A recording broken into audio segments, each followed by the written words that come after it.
Alright, welcome back. Today we're installing Visual Studio, which is our main toolbox for writing C++ code.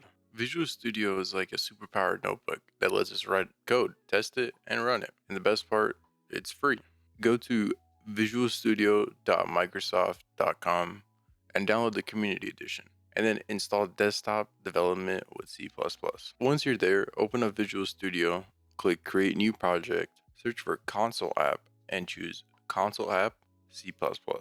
Go ahead and name it First Program and click Create. Loaded inside your first program is the first program.cpp. Well, we can go ahead and get rid of all of this and press on with our own code.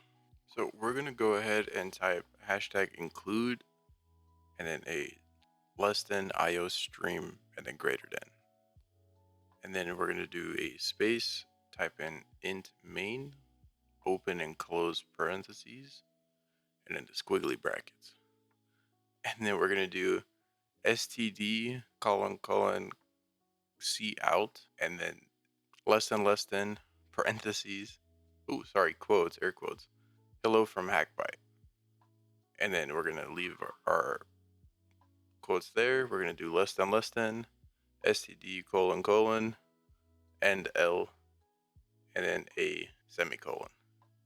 We're going to do space return 0. And then we can go ahead and run our program. It shows we have bugs over here. Oh, I completely forgot. We have to add a semicolon to return 0 after return 0.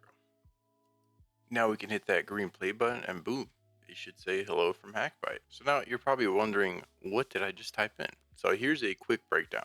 Hashtag include IO stream lets us talk to the stream.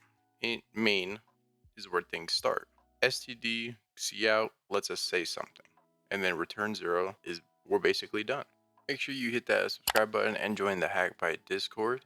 In the next video, we'll learn about variables, or as I like to call them, labeled boxes. See you then.